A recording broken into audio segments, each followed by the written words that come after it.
बहुत समय पहले पहाड़ियों और खेतों के बीच बसा एक छोटा सा गांव था, नवग्राम। यहाँ के लोग सादा, मेहनती और भरोसेमंद थे। पर उसी गांव में एक दिन कुछ ऐसा हुआ जिसने सबकी सोच बदल दी।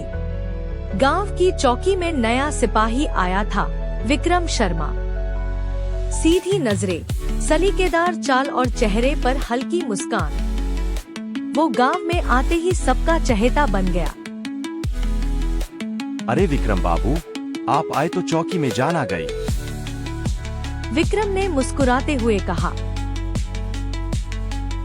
बस आपका आशीर्वाद चाहिए मुखिया जी। अब ये गांव मेरा भी है। गांव वाले खुश हो गए। कोई उसे लस्सी पिलाता, कोई अपने खेत दिखाता। विक्रम हर किसी की मदद करता।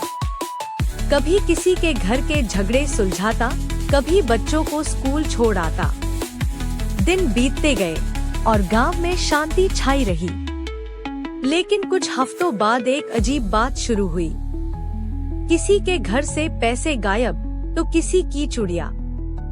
सीमा की दादी का गहनों वाला डिब्बा भी नहीं मिला। लोग पहले हंसते थे, अरे भूल गए होंगे। पर फिर हर दिन कुछ न कुछ गुम होने लगा। रात में खेतों से आवाजें आती और कुछ छायाएं दीवारों पर दिखती। मुखिया परेशान था। ये कौन है जो हमारे गांव की नींद चुरा रहा है? एक शाम गांव की सीमा पार एक ट्रक खराब होकर रुका। उसमें से उतरा एक आदमी, सफेद कुर्ता, नीली टोपी और चेहरे पर हल्की मुस्कान। नमस्ते, मेरा नाम अनिल है और मेरी गाड़ी खराब हो गई। क्या एक रात रुक सकता हूँ?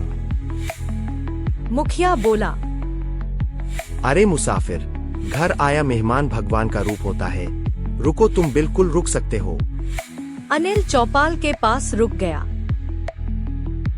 सबने उसका स्वागत किया, पर चौकीदार विक्रम कुछ चुप था।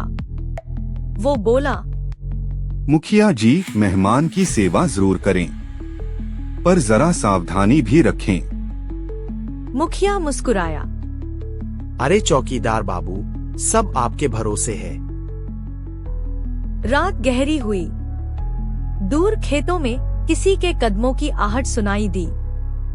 सीमा बोली, अजी सुनते हो, किसी ने दरवाजा हिलाया क्या? उसका पति भागकर बाहर गया, पर कोई नहीं था। सिर्फ हवा और आधा खुला दरवाजा। सुबह हुई तो गांव में हलचल मच गई। सीमा के घर से सोने की चूड़ियां गायब हो गई है। फिर किसी ने कहा, रमेश की साइकिल भी नहीं दिख रही। अब गांव के लोग डरने लगे। विक्रम ने चौपाल में सबको इकट्ठा किया। जिसने भी कुछ देखा वे आकर के सब बताएं। लोगों ने सिर झुका लिए। कोई कुछ नहीं बोला, पर एक बूढ़ी काकी बोली, मैंने रात को चौकी की ओर एक आदमी को जाते देखा था। टोपी पहने हुए था। सबकी नजरें एक साथ अनिल पर गईं। अनिल हंस पड़ा। अरे मां जी, मैं तो रात भर चौपाल में था। विक्रम बोला, देखो, बात कुछ भी हो पर फिर भी चौकी की जांच होनी चाहिए। और उसने खुद ही तलाशी शुरू की, पर कुछ नहीं मिला। फिर भी चोरी नहीं रुक रही थी। अब गांव में दो गुट बन गए। एक जो विक्रम पर भरोसा करता था और एक जो अनिल को शक की नजर से देखता था। एक रात किशोर मनोज ने देखा कि कोई छाया सीमा के घर से निकल रही है। वो चुपचाप पीछे गया। वो छाया जंगल की ओर जा रही थी। विक्रम को खबर मिली। दोनों ने मिलकर पीछा किया। छाया खेत के पीछे वाली दीवार पर चढ़ी और गायब हो गई। विक्रम बोला, ये कोई अंदर का ही है जो सब कुछ जानता है हमारे गांव के बारे में, और ये कोई और नहीं बल्कि हमारे गांव का ही आदमी है। उन्होंने झाड़ियों में खोज की, वहाँ कुछ गहने और एक पुरानी पॉकेट वॉच मिली। अगले दिन विक्रम ने चौकी में रिपोर्ट दर्ज की, पर किसी ने ध्यान नहीं दिया। इतने दिन से चौकीदार है, फिर भी चोर नहीं पकड़ा गया। लोग फुसफुसाने लगे। अनिल बस चुपचाप देखता रहा। रात के समय अनिल ने अपनी ट्रक के पास कुछ फोटो लिए। कैमरे की चमक जैसे किसी रहस्य को उजागर करने वाली थी। वो किसी की गतिविधि रिकॉर्ड कर रहा था। तीसरे दिन सुबह गांव में तूफान आ गया। चौकी के ताले टूटे मिले और अंदर से कागज बिखरे हुए।